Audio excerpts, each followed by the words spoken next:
Salut YouTube. Alors, 32e jour de développement de Bangerang.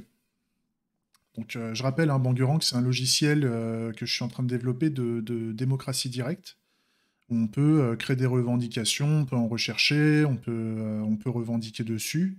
Et pour le moment, on a des revendications simples, c'est-à-dire qu'on dit qu'on veut revendiquer un truc et on propose aux gens de pouvoir revendiquer dessus en disant s'ils sont pour ou s'ils sont contre. Donc ça c'est cool. On attaque avec le stand-up. Donc le stand-up, c'est on indique ce qu'on prévoit de faire dans la journée. Je commence tard parce que bah, j'avais une indispo ce matin. Et donc c'est parti. Ce qu'on avait fait lundi, on avait amorcé le retravail de l'interface. Et, euh, et on n'était pas trop mal en fait, hein. On avait bien avancé. Bon, c'est pas nickel nickel. On sent que c'est encore un peu tristounet au niveau de l'interface, mais on sent que ça se bonifie de jour en jour, même d'heure en heure. Ça, on s'en fout. Je démarre le serveur de développement, là, pour que je puisse vous montrer un petit peu. Donc, on a toujours notre page de sélecteur de langage quand on arrive à la base. Et là, voilà, on avait déjà fait un petit menu, on avait vu que ça marchait bien pour les grands écrans, on avait vu que ça se mettait plutôt pas mal sur une vue téléphone, enfin sur une vue mobile ou une vue tablette. Les navigations fonctionnent toujours, hein, donc ça c'est cool. On peut se balader. Enfin voilà, je vais pas refaire. Pour ça, il y a des résumés, il y a plein de vidéos qui ont été faites précédemment. Vous avez normalement tous les liens dans les descriptions. Vous avez les liens vers la playlist, vous avez les liens vers la démo actuelle de Bangerang en production. Et il y a plein de trucs. Tout est bon. Ce que j'ai fait euh,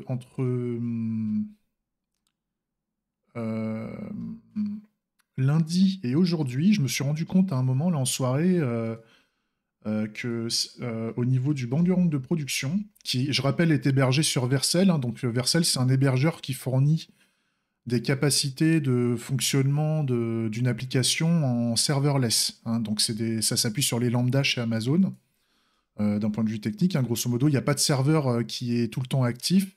C'est quand on attaque l'adresse du site web, ça va créer le serveur à la demande, grosso modo, hein, si je simplifie. Euh, Comme ça permet de faire en sorte que ça coûte moins cher. C'est-à-dire, tant qu'on n'attaque pas Bangerang, Bangerang ne fonctionne pas, Bangerang est éteint. Mais par contre, Bangerang peut s'allumer très rapidement quand on en a besoin. C'est un peu l'idée. Faut le voir un peu comme ça, Vercel. Et le problème, c'est que j'avais quelque chose qui ne marchait pas. J'avais le SSR, donc enfin, je pouvais plus attaquer le lien là d'une revendication. C'est-à-dire que là, si je rafraîchis la revendication, là maintenant ça marche parce que j'ai fait la réparation, mais ça ne marchait plus en fait.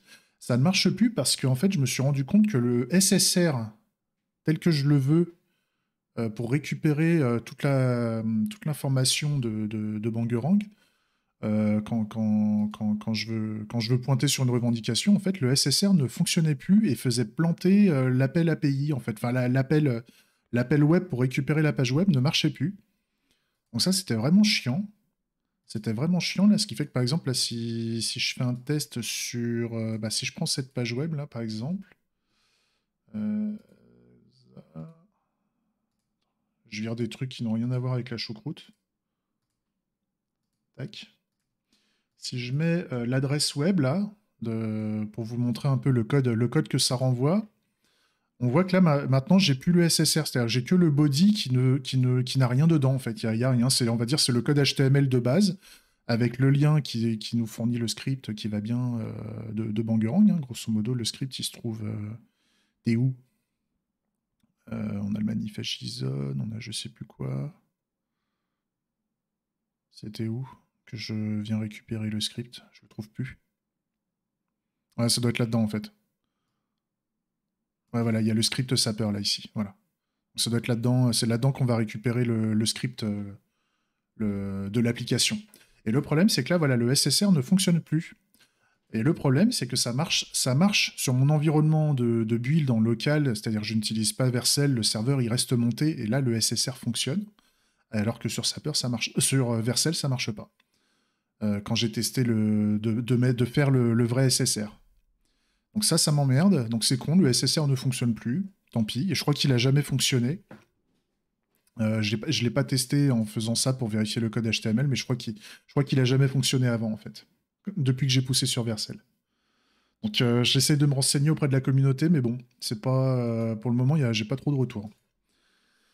Et bah, ça voudra dire que si on veut avoir du SSR, il faudra peut-être commencer à faire un hébergement différent autre que Vercel. Et donc ça veut dire mettre du gaz dans l'aspect DevOps pour faire le déploiement continu et tout ça. L'avantage avec Vercel, c'est que l'aspect déploiement continu était directement intégré avec GitHub. Ça, c'était super, super bien parce que d'un point de vue DevOps, on n'a pas à se faire chier à monter l'image, à faire plein de bignoux techniques là qui sont chiants à gérer. Et là, ce que j'aimerais bien pour garder mon automatisation, c'est-à-dire on commence tant que c'est simple, en fait, tant que l'application est simple, ça serait bien qu'on mette en place, qu'on conserve le déploiement continu. Le problème, c'est que mettre en place du déploiement continu en fonction des technologies de serveur qu'on veut, ça peut être plus ou moins compliqué à mettre en place. Et puis l'infrastructure coûte de l'argent. Un tout petit serveur, le tarif minimum, c'est 5 € par mois à peu près sur le marché. Voilà, enfin, c'est rien, ça fait 50 € à l'année, ça je peux le gérer, c'est pas une question de ça. Mais c'est juste dommage de commencer à mettre du pognon à dépenser du pognon pour un truc qui n'est pas utilisé en fait. C'est pour ça que j'étais bien avec Vercel. Et je pensais que Vercel allait me durer assez longtemps pour que ça puisse rester gratos et tant qu'il n'y a pas besoin de changer pour autre chose. Donc c'est vraiment dommage. Parce qu'autrement, ça fait vraiment bien le café. Après, le SSR, pour le moment, on n'en a pas besoin. Hein. C'est pour ça que je le fais pas tout de suite, mais le jour où on voudra faire du SSR, ça sera sympa. Le SSR est important, par exemple, si je veux mettre à jour les headers, quand on va faire les partages, de revendications et tout ça, pour mettre à jour pour envoyer directement les métadatas du lien, pour qui est l'indexation au niveau des moteurs de recherche. Tout ce merdier-là, on a besoin du SSR. Et là, le fait que ça marche pas, parce qu'on est sur Vercel, c'est chiant. Mais c'est pas grave. Donc là, je vais juste me la noter, mais on va dire que c'est à moyen terme. Ce truc-là, c'est un peu en priorité plus loin. C'est pas une grande priorité, mais il y a SSR Enhancement. Je sais même plus comment on écrit Enhancement. On verra. Ok. J'ai eu aussi un retour pendant la semaine. Je vois, ça fait combien de temps là? Ça fait 8 minutes là que j'enregistre. J'ai eu un retour au niveau d'une feature qui intéresse pas mal de monde. Pour récupérer une revendication, soit on la crée, soit on la recherche. Mais il y en a qui sont plus intéressés de voir les revendications qui ont la hype du moment. Et donc, il faudrait que je fasse une fonctionnalité où on peut récupérer les revendications chaudes. Hein, grosso modo, il faudra qu'on définisse ce que c'est qu'une revendication chaude. On voit qu'on rende cette fonctionnalité paramétrable. Mais grosso modo, c'est les fonctionnalités, c'est les revendications sur lesquelles on aurait le plus voté dessus, ou revendiqué dessus, sur un intervalle de temps, sur un dernier intervalle de temps, donc depuis 24 heures, depuis une semaine, depuis un mois, par exemple, ce genre de choses. Ça serait intéressant de montrer, par exemple, le top 100, quel est notre top 100 des revendications des dernières 24 heures ou de la dernière semaine, par exemple. Donc ça, on va la noter. Alors, je ne l'ai pas encore priorisé, mais grosso modo, ça, je l'appelle Hot Claims. Et grosso modo, comment je vois ça, c'est qu'on mette là, au niveau de l'interface principale, on a le champ de recherche. Bon, ok. On a le bouton de déclaration des revendications, et bah, juste à côté du bouton déclarer, c'est de faire une petite flamme en indiquant les revendications qui ont la hype, en fait, grosso modo. Parce que les sujets, je comprends ça, c'est-à-dire qu'en fait, des fois, on ne sait pas sur quoi on veut revendiquer et on aimerait bien revendiquer sur le sujet chaud du moment. Voilà, parce que les revendications sont quand même liées à l'actualité, hein, c'est-à-dire que les gens souvent qui se mettent à gueuler sur un truc, c'est parce qu'il y a un fait d'actualité qui s'est passé, qui veulent gueuler, qui veulent en tout cas donner leur avis de manière libre et sans, comment dire, sans, sans autorité, c'est-à-dire voilà, on veut, sans de manière sécurisée, anonyme, tout ce qu'on veut. On veut être capable de revendiquer, c'est le but de Bangerang. C'est qu'on n'ait pas besoin de sortir dans la rue et de se prendre un coup de flashball dans la poire ou un coup de pic à glace parce qu'il y a un mec à côté qui est un peu énervé. Grosso merdo. Je grossis le trait, je fais exprès, c'est mon style. Et donc voilà, il faudrait qu'on fasse un petit bouton là à côté de type Hot Claims ou un bouton là, enfin on verra comment on gère ça. Mais il va falloir qu'on fasse ça. Et puis c'est tout. Et puis c'est pas mal. C'est pas mal. Mais bon, on n'est pas obligé de la faire tout de suite. Et éventuellement, je pourrais le faire en mode démo, c'est-à-dire je fais un faux hot claims. C'est juste pour montrer je fais un petit bandeau de warning en disant attention, c'est juste voilà, est-ce que vous le sentez bien? Est-ce que ça vous irait comme ça? Pour voir si on va plus loin. Ça peut être intéressant à un moment de faire juste une espèce de vue graphique, une fausse vue graphique, avec des fausses données. Et on précise que c'est utilisé à des fins de démo, en fait.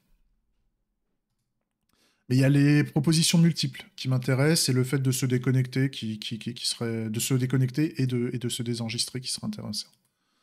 D'ailleurs, c'est le delete account et le unregister, c'est la même chose en fait. Donc voilà, on aurait ça. J'ai aussi eu ça fait pas mal de temps qu'on m'a remonté ça. Il y a une personne en particulier qui m'a remonté cette fonctionnalité-là, et c'est vrai qu'elle est assez intéressante. C'est pas forcément indispensable au début, mais ça peut être à plus long terme. C'est intéressant de la mettre parce que j'y avais pas pensé. C'est le fait d'avoir des revendications, enfin le fait de dire, il y a des revendications, il y a des sujets. Je ne suis pas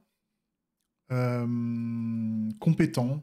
C'est-à-dire que j'aimerais que des gens revendiquent à ma place. C'est-à-dire que j'aimerais qu'il y ait des gens qui ont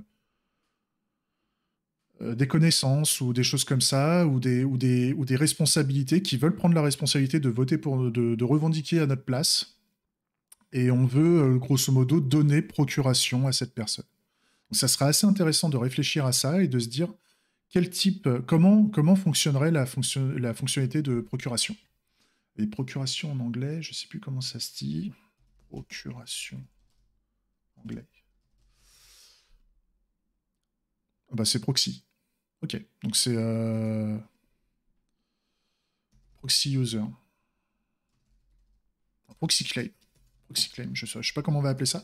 Grosso modo, on va dire cette personne-là ou ces personnes-là, ces différentes personnes, si elles veulent revendiquer pour moi, c'est-à-dire qu'elles, quand elles vont revendiquer, si elles ont 10 personnes qui leur ont donné procuration, bah, quand elles vont vouloir revendiquer sur un truc, ça va revendiquer 10 fois.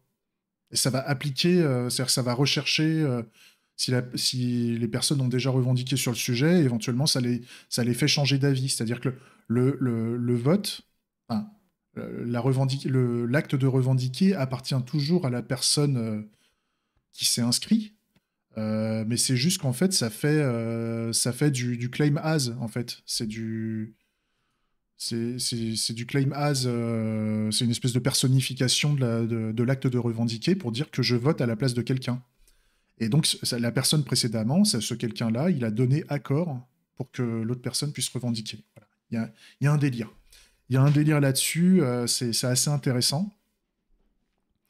Et pour ça, il faut qu'on voie comment on pourrait se donner un accord commun, comment se définir un espèce de contrat, un contrat de procuration. Et le contrat de procuration, en général, c'est entre deux personnes. Et donc, il faudrait qu'on fasse des contrats de procuration quelque part. Voilà, il y a un délire. Il y a un délire là-dessus, je trouve ça assez intéressant. Par rapport à la discussion, donc ça sera creusé, mais après, c'est une fonctionnalité qui est assez peut-être assez complexe à mettre en place. Mais en tout cas, ça aurait une valeur ajoutée puisque c'est pas dans tous les logiciels de vote, de revendication, de tout ce que tu veux, de tout ce qui permet de donner son avis. C'est pas tous les systèmes qui autorisent la notion de procuration. Ça, c'est pas mal. Ça, c'est intéressant.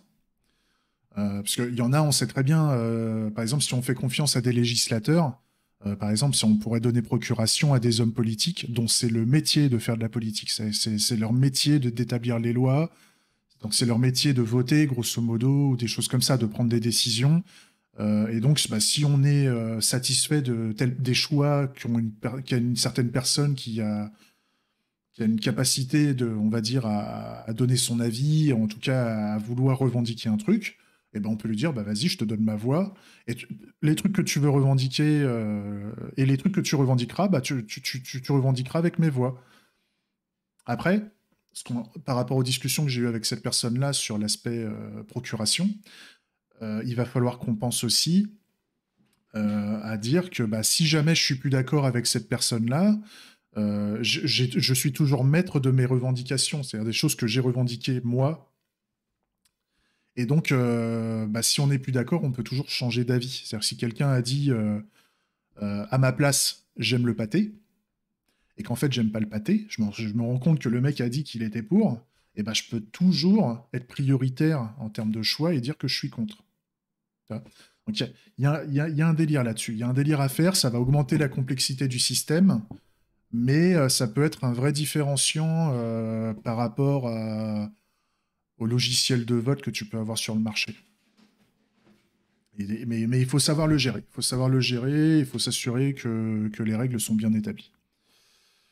Voilà. Alors, par contre, là, j'ai fait tout un truc à côté de ce que je devais faire aujourd'hui, mais je trouve que c'est important. C'est important de montrer qu'il y a des évolutions, il y a des retours qui se font de plus en plus, et donc c'est cool. Donc, ce qu'on fait aujourd'hui, c'est qu'on va terminer le rework des footers, parce qu'il nous restait 2 pages où en fait on avait encore le footer original. C'est la page de connexion, la page de connexion et la page de value proposition, de proposition de valeur. Et on s'est dit qu'on mettrait peut-être en place les snack bars. Alors les snack bars, je me pose la question si on le fait tout de suite ou pas, parce que ça va peut-être être un peu long à implémenter. Et vu que j'ai que l'après-midi, là, on va peut-être faire autre chose. On va peut-être attaquer les affichages des cartes. En fait, on va peut-être gérer mieux les cards. Cards. Enfin, les cartes ou les listes. La notion de lister quelque chose, en fait. Parce qu'il y a pas mal d'endroits dans Bangarang qu'on a des listes. On affiche plusieurs fois la même chose, enfin, plusieurs éléments identiques. Et donc, je serais intéressé de voir comment on peut gérer les listes. Ça, c'est pas mal. Pour que ce soit un peu plus sexy que ce qu'on a actuellement. Néo, j'ai pas eu de retour de lui. Je sais pas qui est connecté là sur le chat. Il y a du monde sur le chat ou pas? Mais j'ai pas eu de retour de sa part, donc pour moi, on ne le fait pas, on va pas le faire aujourd'hui, on le fera peut-être lundi. Puis pareil, lundi, j'ai que la matinée. Ça, c'est pareil. Ces temps-ci, ça ralentit pas mal parce que j'ai des problèmes perso qui fait que je dois intervenir les jours où je dois bosser sur Bangarang. C'est chiant. Mais et puis on fait un petit summary. Enfin, on fait un petit, mais grosso modo, voilà. Ça, on le fait pas aujourd'hui. Ça, je sais qu'on le fait pas. C'est ok. Et donc ça, on le fera la prochaine fois. Donc on sera le jour 33. Ça va nous amener à lundi. Lundi, c'est quand? C'est le 3. Le 3 mai. Ok. Non. Oui, c'est ça. 3 mai. Ok. Donc on fait ça cet après-midi là. Enfin, on fait ça, on fait un maximum de choses qu'on peut. On va pas finir hein, de toute façon. C'est parti. Des bisous YouTube. On attaque dans la foulée.